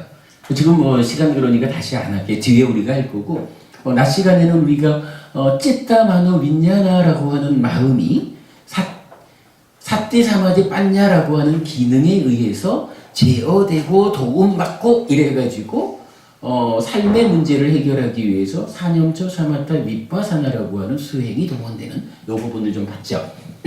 어쨌든 하여간 만호는 내버려두면 삶이 퇴보할 것이야 라는 문제점 때문에 삿띠라고 하는 기능에 도움이 필요해요. 도움이 필요하니까 이 부분 만호는 삿띠를 의지한다. 이렇게 말하는 거예요. 그 다음에 경은 다시 삿띠는 무엇을 의지하나? 라고 질문을 해요. 자, 허장부모님, 삿띠가 무엇을 의지하나요? 해탈을. 그죠? 삿띠는 해탈을 의지한다라고 운나바 바라문 경이 직접 말해주잖아요. 삿띠가 해탈을 의지한다라는 말은 뭘까요? 이거는요, 사실은 우리가 이렇게 볼 수도 있어요. 고양이도 쥐구멍에서 쥐구멍에 쥐가 딱 들어가는 걸 보았다. 그러면 네가 언젠가는 나오겠지. 이래가지고 그 자리를 딱 주목하고 있어요. 사실은 그것도 삼매일 거예요. 근데 그 삼매가 유지되어가지고 쥐가 나올 때까지 딱 버티고 있으려면 고양이 마음도 사실은 인간보다도 좀 더 내꺼 하려는 마음에 물들어 있는 마음이니까 고양이의 만호도 사실은 왔다 갔다 할 거예요. 그래도 어쨌든 고양이가 쥐를 잡아먹어야 되겠다라는 요 한 가지 마음 때문에 어떻게 해요? 쥐구멍을 놓치지 않고 보고 있잖아요. 요거 삼매지요. 요러한 삼매가 유지되려면 어떻게 해야 돼요? 바로 그러니까 고양이한테도 고양이의 만호를 제어해서 고기만 유지하게 해주는 만호를 제어하는 삿띠가 작용을 하는 거예요. 그런데 일단 내가 삿띠가 마음의 상태를 알아차려가지고 있어야 할 곳에 있어라 이렇게 하는 게 삿띠니까 고양이도 쥐를 잡기 위해서 삿띠를 활용하겠죠. 그런데 문제는요. 이게 사실 고양이 입장에서는 우리가 좀 말하기가 조심스럽죠. 쥐는 그렇게 안 하면 쥐가 굶어 죽으니까 이걸 우리가 생명들 간의 약육강식 이 부분을 참 우리가 함부로 말할 수는 없지만 그러나 한 가지 우리가 지적할 수 있는 것은 고양이가 쥐를 잡는 이러한 삿띠, 이러한 사마디 이것은 고양이라고 하는 한 삶, 자기의 삶을 유지하는 역할을 해줘요. 그러나 그 상태에서 고양이가 야, 내가 어쩌다가 전생에 업장이 두터워가지고 고양이로 태어나가지고 그저 쥐나 잡아먹고 있고 내가 더 이상 이런 삶을 살지 않겠다. 나도 내 삶을 향상으로 이끌겠다. 그래서 이제 이번 생을 마치면 다음 생에는 인간으로 태어나겠다. 그래서 몇 번의 삶을 더 거친 다음에는 나도 해탈해야겠다. 이런 생각을 고양이가 못할 거예요. 이거 뭐 그냥 우리가 잡다한 얘기를 지금 하고 있네. 부처님이 뭐 열애시포 또는 부타구덕 이렇게 말하면서 나는 이러한 사람이다 라고 자기를 밝히잖아요. 그럴 때 부처님이 스승이란 말을 쓰죠. 어떤 스승이냐 하면 사타대와 마누사남. 그렇죠. 대와 하늘 사람과 하늘 사람과 마누사 인간. 하늘 사람과 인간의 스승이다라고 부처님 자기를 소개하거든요. 이거요. 우리가 그 경우를 달리해서 보면 부처님이 말씀하시면은 진짜 벌레도 다 알아듣고 이러한 짐승이든 벌레든 이런 존재들도 부처님이 말씀하시면 그 말씀에 동화되어 가지고 깨달음으로 나아가고 하잖아요. 근데 그게 현실인지는 잘 모르겠는데 어쨌든 부처님은 내가 누구냐? 나는 아라한이다. 번뇌다한 사람이다. 나는 정등각이다. 완전한 깨달음을 성취한 사람이다. 뭐 이래가지고 아라한, 정등각, 명행조, 선서, 세간의 천인사, 무상조어장부가 먼저인가요? 자리자보다? 무상조어장부, 이게 무상사조어장부 나누기도 하고 테라와다적으로는 무상조어장부 이렇게 하나로 묶기도 하죠. 그리고 거기에 이어서 천인사라고 말한다고요. 천인사 뭐예요? 아니 부처님이 왜 나는 천인축생사 이렇게 말하지 않고 천인사 이렇게 말해줄까? 이거는요. 어찌 보면 그래도 우리가 영광스러운 거야. 부처님이 법을 설하면 우리는요. 고양이가 못한 그거. 야, 내가 어쩌다 전생에 업장이 두터워서 인간으로 태어났구나. 인간으로 태어나다 보니 인간이기 때문에 겪어야 하는 참으로 많은 괴로움 가운데 살아야 하는구나. 내가 이제 공부해야 되겠다. 그래서 다음 생에는 내가 인간으로는 태어나지 않겠다. 하늘에 태어나고 언젠가는 나도 다시는 태어나지 않는 아라함 되어서 윤회에서 벗어나야 되겠다. 라고 우리는 말이죠. 부처님이 말씀을 하시면 경전을 보면 그 가운데서 참으로 내가 삶을 향상해야겠다라고 스스로 인지할 수 있는 능력이 있다고요. 고양이하고 우리하고 그런 차이가 있겠죠. 이거요. 왜 우리 그런 말 많이 하잖아요. 맹구우목 그러죠. 바다에 널판지가 하나 떠 있고 여기에 구멍이 하나 뚫려 있어. 바닷속에 거북이가 100년에 한 번씩 올라오는데 자기는 의도하지 않았는데 묘하게 요 널판지 구멍에다가 목을 들이밀어가지고 글쎄 이게 휴식이 되는지 몰라도 어쨌든 목이라도 걸쳐서 휴식을 한다. 이 가능성이 몇 분의 1일까요? 이거 거의 제로잖아요. 근데 경전은 그러잖아요. 한 번 축생의 몸을 받으면 인간의 몸으로 되돌아오는데 맹구우목 이러한 경우보다도 더 어렵다. 이러잖아요. 왜 어려울까요? 저는 이렇게 보는 거라. 이 마음이라는 게 몸하고 서로 조건되잖아요. 한 번 짐승으로 태어나면 짐승의 몸이 가지는 몸의 영향력 때문에 마음이 몸에 종속되어 사는 조건되는 이 관계 때문에 어떻게 해요? 한 번 짐승으로 태어나면 한 번 고양이가 되었다라고 하면 이 고양이가 사티라고 하는 기능은 발휘할 수 있을지 몰라도 이 쥐 잡는 일을 내가 더 이상 반복하지 않고 다음 생에는 인간으로 태어나겠다 하고 삶을 향상하려고 하는 이러한 데 마음을 미치지를 못하잖아요. 삶의 향상으로 마음을 향하지를 못하잖아요. 그러니 내 마음이 향상으로 인간으로 되돌아가리라 라고 마음이 가지 않는데 오직 짐승의 몸으로 태어나서 몸이 이끄는 몸에 난 보통 뭐 유전자 이렇게 말들을 하지만 어쨌든 몸이 가지는 경향성으로 그대로 이끌려가지고 짐승의 삶을 약육강식의 삶을 반복할 뿐이잖아요. 부처님이 말해도 그걸 알아들을 수 있는 인지 능력이 안 되잖아요.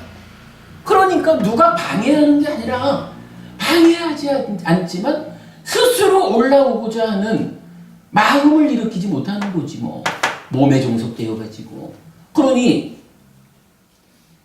어쨌든 100년에 한 번 오는 게 얼마의 가능성이 확률인지는 몰라도 이거는 한 번은 오잖아요. 그죠? 한 번은 올라오니까 한 번 올라오는 중에 얼마 분의 1 해가지고 거의 제로에 가깝지만 0은 아니잖아. 그러나 축생으로 짐승으로 태어났다고 하면 사실은 그런 확률을 거의 안 갖잖아요. 그래서 우리가 삶에 대한 이야기를 할 때 정말 우리가 짐승 세상에 내려가서는 안 됩니다 라고 강조하는 거예요. 부처님 공부 중에 우리가 다음 세상에 어디에 태어날 것입니까? 라는 것을 강조하는 이유가 한 번 잘못된 세상에 가면 모르는데 어떻게 그런 부분이요. 하여간 이제 그런 부분이 우리가 그래도 천인사이신 부처님의 가르침을 인지해서 삶을 향상으로 이끌 수 있는 조건을 갖췄기 때문에 부처님을 스승으로 내 삶을 향상할 수 있다. 뭐 이런 부분 우리가 중요히 봐야 돼요. 근데 어쨌든 이제 고양이 얘기를 했지만 사띠라고 하는 요 기능이 글쎄 고양이한테 어떻게 적용해야 될지 모르지만 약간 고양이도 딴짓하지 말고 쥐구멍만 보자 뭐 이런 그러한 어떤 지들대로의 표현하자면 사띠 같은 기능이 있을 거예요. 그런데 사실은 우리가 그런 고양이의 그런 거를 사띠라고 잘 안 부르죠. 뭐 잘 모르죠. 그러면 이제 우리가 이거 만호가 사띠를 의지한다라는 요 말을 할 때는 사실은 요 말을 왜 했어요? 마음 보고 네가 알아서 몸 데리고 살아봐 이러면 삶이 향상으로 가지 못하고 욕계 중생의 마음 때문에 퇴보할 것이다 라는 요거 때문에 삶의 향상을 위해서 사띠에 의지하는 거잖아요. 그죠? 그러니까 사띠는 삶을 향상하기 위해서 만호를 제어해 가는 거잖아요. 그렇다면 이제 남 얘기가 아니라 우리의 이야기 측면에서 보면 요 사띠라고 하는 것은 향상이라고 하는 부분을 포함해서 봐야 되겠죠. 향상이 포함되어 있다라고 본다면 이제 그 향상이 어디를 가는 향상이냐? 그 만호가 지향해 가는 나는 과연 어디까지를 향상할 것이냐 하는 그 목적점을 이제 경은 사띠가 해탈을 지향한다라고 삶의 지향점, 우리 삶의 향상의 끝자리를 해탈 이렇게 제시해줬다 이렇게 보아야겠죠. 그러니까 운나바 바라문경에서 사띠는 해탈을 의지한다 이렇게 말하는 걸 거예요. 그리고 다시 해탈은 무엇을 의지합니까? 라고 말하면 여기서 이제 열반을 의지한다 이렇게 말해요. 요거는 사실은 같은 거라고 봐야 되죠. 근데 해탈이 열반을 의지한다라고 하는 요 말은 저는 이렇게 이해했어요.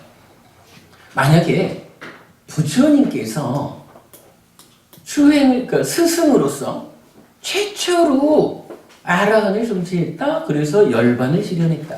그래서 부처님이 깨달음을 성취하기 이전에는 없었던 그 이전에는 존재라는 것은 다 무상고 무아인 아까 재행무상에서 보았던 행들만 있었던 거예요. 근데 부처님이 열반을 실현하는 그 순간에 상락 무아라고 하는 행 아닌 것으로의 하나가 생겨난 거죠. 그래서 제 행은 무상하지만 제 법은 무하다. 이렇게 행과 법이 구분되어서 아까 본 거죠. 뭐 이런 상태로 보면 해탈이라고 하는, 우리가 해탈한다, 내가 해탈한다라고 하는 이것은 결국은 부처님이 열반이라고 하는 한 상태를 실현해서 알려줬기 때문에 열반이라고 하는 이러한 삶이 있다. 그러한 열반의 삶을 내가 실현하리라. 이러한 어떠한 지향점이 명확할 때 이제 내가 수행을 통해서 해탈하는 거고 그 해탈된 상태가 열반이다. 이렇게 말할 수가 있는 거죠. 그런 의미 때문에 해탈은 열반을 의지한다. 이렇게 말하는 것으로 이해하면 뭐 적절할 것 같아요. 그리고 나면 이제 요 열반 이후를 또 물어요. 열반은 무엇을 의지합니까? 뭐 허장바구님은 아실 거고 열반은 무엇을 의지합니까? 라고 하면 경이 답을 줘요. 요거 한번 우리 교재 보죠. 28쪽이요.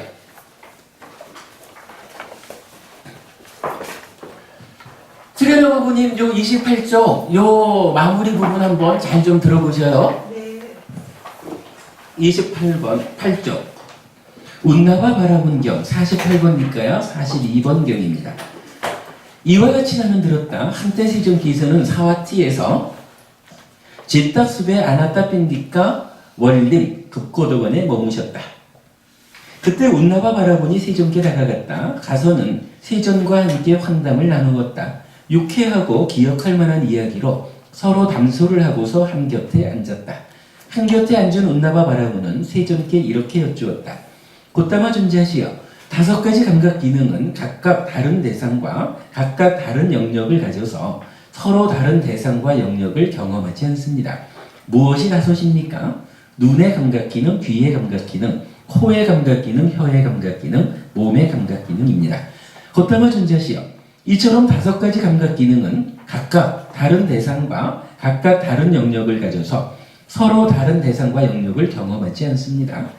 그렇다면 이들 5가지 감각 기능은 무엇을 의지합니까? 무엇이 그들의 대상과 영역을 경험합니까?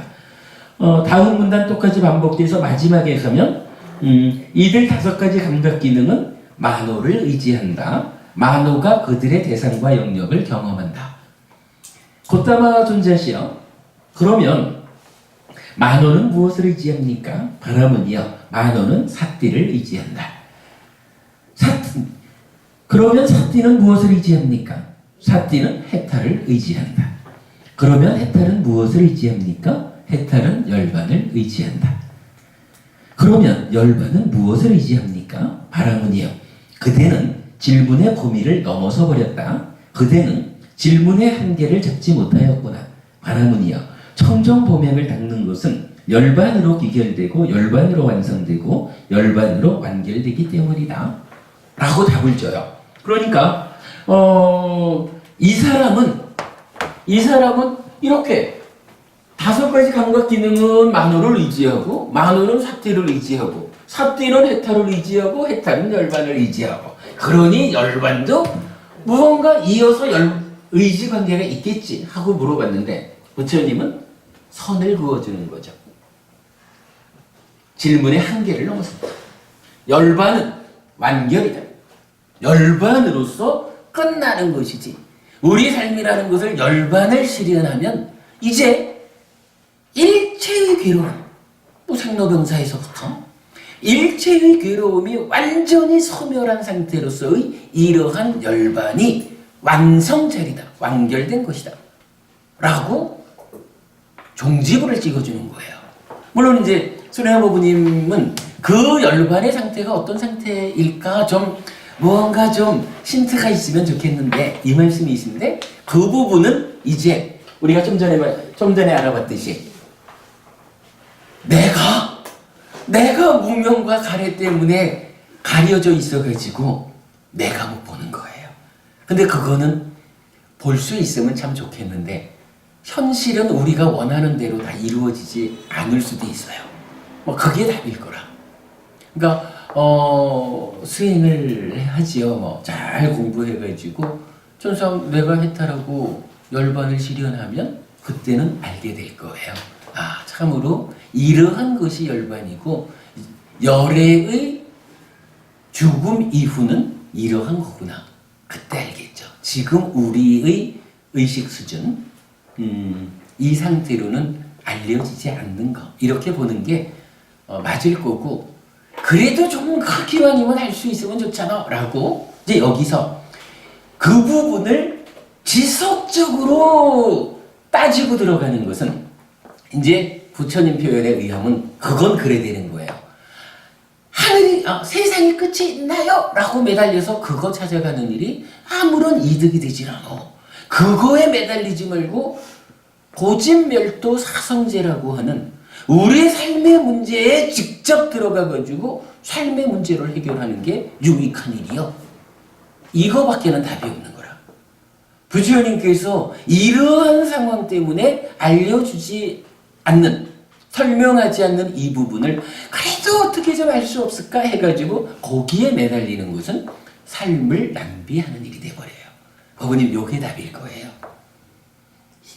그래서 네. 오근이 지금 만원을 의지한다고 했잖아요. 네. 그것이 좀 이해가 좀 덜 가는데 그걸 조금 시간이 다 돼서 이제 마치려고 하는데 오근이 만원을 의지한다. 그거 조금 좀 쉽게 좀 표현해 줄 수 없나요? 요거 지금 안 할게요. 아니 왜냐하면 이 부분이 네.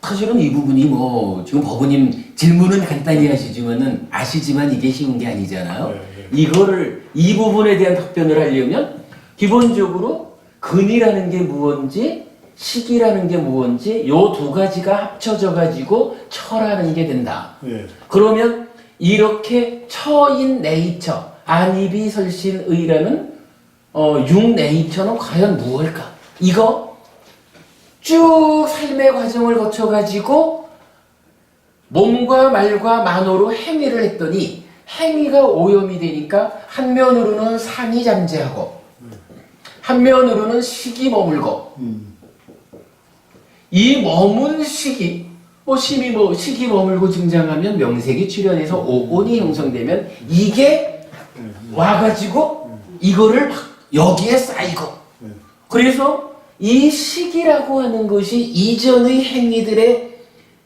행위 자체가 아니죠. 잘못하면 사람들은 업이 윤회한다 그러지만 경전은 분명히 표현하자면 업을 상속받은 것으로의 머문 식이 윤회한다 이렇게 되는 거죠. 그래서 이 식이라고 하는 것은 이전의 행위들에 의해서 머문 식들이 쌓여 있는 그런 거죠. 그러면 그러한 마음과 감각 기능이라는 근이 합해져 가지고 이게 참 표현인데요. 법부님을 보고 있어도 지금 내 마음이 귀에가 있으면 눈에는 법부님의 형상이 들어오지만 저는 법부님을 안 보고 있잖아요. 눈이라고 부르는 네이처 요거는 식과 근이 합해져 가지고 지금 대상을 감각하는 주관으로서의 나잖아요. 뭐 이런 부분이 총괄적으로 설명돼야 되는 내용이니까 그럴 때에 이러한 근은 이 식의 덩어리로서의 만호를 의지한다 이런 이야기가 되니까 요거는 뒤에 우리가 한번 상세히 사실은 아까 제가 시작하면서 다른 질문이 없으시면 먼저 장고부님께서 다른 곳에서 설명되지 않는 이야기라고 제가 거론했던 사실은 이 이야기를 좀 한번 설명해 드리는 게 좋겠다 생각은 했었는데 이제 끝내야 될 시간에 이 주제로는 못 들어갈 것 같아요. 그럼 뒤에 우리가 알아보기로 하죠. 9시 반이 됐습니다. 이제 오늘 법회 마치기로 하고요. 법회는 마쳤습니다. 이제 그래도 좀 하실 말씀이 있으시면 잠시 더 말씀 나누다가 가도록 하겠습니다. 자, 법회 마쳤으니까 가실 분들 일어나 가시고요. 처음 오신 분들은 저쪽에 여러분 이거 성함하고 연락처하고 기록을 좀 해주고 가시고요.